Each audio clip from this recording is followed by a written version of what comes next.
Hello everyone, it's Bernina Jeff in Grand Junction, Colorado. I am not a employee of Bernina of America. I have a dealership here, and today I'm going to show you about the number 18 foot. It is a foot that helps you sew on the buttons, and it also lets you do bar tacks and that sort of thing. This foot's quite engineered, so let's take a quick look here real close. It has a little black rubber thing to hold the button or whatever you're tacking in place securely.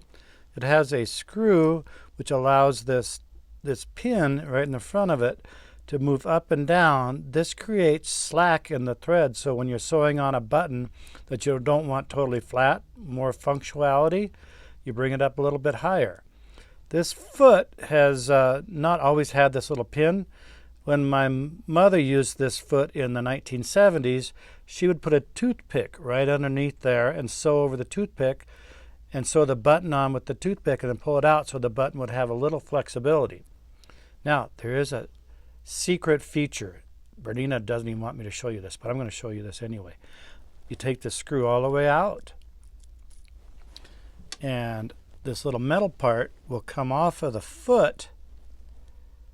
It takes a little bit of wiggling, and now you can sew on a button or a feature on like a wall hanging, so you want it really tight and not wiggle. So you can take that little feature off. If you lose the screw or the part, I have them. You can order them from me. So we're going to put it back together because we're going to use this as it's intended. So I'm putting it back together. And I'm going to lower this pin all the way down because that's your standard way of putting on a button. If you're putting on a button that is going through really heavy wool or boiled wool or something, you may want to raise it up. So we're going to put it on that way. So first off, let's disengage our dual feed. I'm working on the 770 Quilters Edition. Stow that away, unlatch the foot, put it in my little holder here so I don't lose it. By the way, I sell those. And we're going to put the foot on, the number 18 foot. Find the cone. Put it in there. Okay, latch it in. Now, it's very important you go select the foot on your screen. Almost all the newer Berninas that have a screen, you should select the foot. So I'm going to touch the foot icon, and it's page 1 goes to number 8. There is the number 18 foot. It is selected. Now I'm confirming that it looks like the foot. Now, it looks like the foot, only it doesn't have the little black rubbery things on there. Some of the old Bernina 18 feet did not have the little rubber shoe on the bottom. I actually sell those. So if you have a foot that has lost this rubber shoe, or you want to improve the older style 18, you can call me up and order this. I will have it on my Shopify account too. So this runs about $7 or $8. Now, when I go and put this foot on, this has to do with a button or a buttonhole. So we come over here and we select not straight stitch, not decorative, not alphabet. We're going to go into the buttonhole menu. On the very last page of the buttonhole menu, there's a stitch number 60, number 60. It looks like a circle with 2 little holes in it. If I select that, now it's going to simulate the bar tack system of sewing on your button. Sewing on the button takes a little bit of leap of faith. You want to make sure you have the right, your bobbin is threaded and you have the right thread in there. You want a matching thread for whatever thread you want to sew the button on with. So that's all ready to go. Now we are going to I'm going to readjust a setting because I just tested this machine and the hover setting is way high. So this gives me an opportunity to show you a setting feature on the 770. I'm going to go into the settings. I'm going to go into stitch options. I'm going to go into the helping hand. And this is my hover feature. When the needle's up, it tells me how high I want it to hover. Right now, I want it to hover at 2 millimeters. That's where I want. Now, when I touch the foot down, it's going to go down and then hover a little bit at 2 millimeters. So I can position those little holes in the button right. I want them to be positioned right into these little slots right here. See these little grooves? The hole needs to be toward the back of the grooves, and then I'm going to pulse the green button. Let's go ahead and look up here on the screen on the green button. Don't want to hold it in, just pulse it, just hit it once. Now I'm looking in there, and those holes are lined up perfectly, or pretty close to perfect in there. It might be a little bit to the left, so you can actually pull or wiggle your project a little bit to the left. And I'm going to hand turn the needle down into the fabric, and the machine knows that the holes in a button are usually about 4 millimeters apart, so that's going to be your default. If you have a handmade like button made from the Philippines out of coconut, you're going to have to test this because they don't really measure 4 millimeters. So we are going to go ahead and just press the start button. I'm going to move it down to a slower speed. I'm going to kind of secure the top thread so it doesn't get sucked under. So I'm just going to hold that in for a few seconds. And there's my leap of faith. The button is sewn on according to the program. What I like though is I like a button that's really secure. So I am going to hit the program one more time. So I got double the threads in there. Now I'm going to hit the cutter feature and pull the project out towards you, and it comes right off that pin. So now we have a button that is securely attached to your project. Now you say, well, how do you do 4-hole buttons? And how do you make an X in there? And how do you do all that? That takes a little practice. I have a mantra. There's 2 types of sewists. There's ones that do a sample and the ones that wish they did. So if you got a very important project, do a little sample on the side first before you do this on your really project you've spent 100 hours on. So I'm going to do a 4-hole button real quick. You want to have it set up the exact same way. Here's a 4-hole button.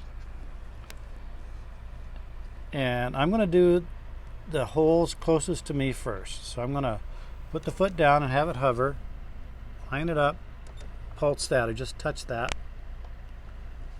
Okay, I want to see if it fits in that hole. Now I'm going to go ahead and, whoops, that wasn't lined up. And see, the power of the Bernina broke the button right in half. So if I were to make sure I didn't want to waste a button, I would have tested both sides of the hole. So this is probably a good little experience to show you what can happen. So I'm not going to change the video. This is not life and death. It's part of the fun. It's part of what happens. So I'm going to go ahead and hit cut. Nothing really moved. So again, I'm glad I did a sample. I'm glad I had an extra button. I would probably change that needle because the tip of the needle probably has a burr in it. I'm not going, for the sake of the video, I'm not going to do that. But since we're talking buttons, what goes with a button? A buttonhole. So every one of your machine comes with a buttonhole foot, and it's the 3A foot. So let's go ahead and select the 3A foot on the screen. I'm going to touch the button, the foot icon. Go to screen number 1, 1, 2, 3A. Okay, let's exchange that foot. Well, here's a little trick that I learned from a staff. Is you want to have that thread right in between that slot right there. You can poke it through there and pull it, but before you put the foot on, bring it up the needle, grab the back side of the thread, and now I've just threaded that little slot. Cute little trick. Show that off to all your girlfriends. And come at an angle, the foot on there. Sorry for blocking you guys. So now the foot's attached, the 3A foot. I've told it the 3A foot's attached. Now we want to come into one of our buttonholes. Let's just do the basic number 51. It gives us a idea of what it looks like. I've already played with this, so I'm going to hit clear. Because I hit clear, it's waiting for me to tell it what size buttonhole I want. See that little flashing J? Well, if you're doing a manual button, you're going to need to use that button to tell it when to start and stop. But we're going to do an automatic button because it's so cool. I'm going to take this button off of my project.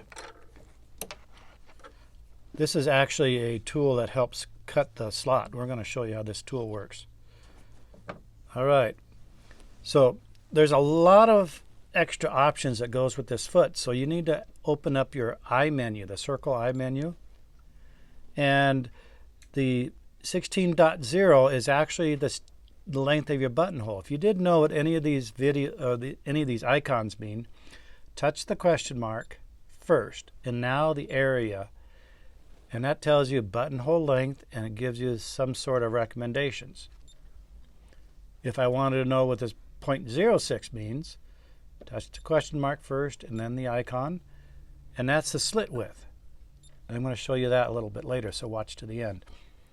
All right, so I have no idea. I don't have a ruler. I have no idea what size button that is. So I am going to touch this 16.0. See this yellow circle?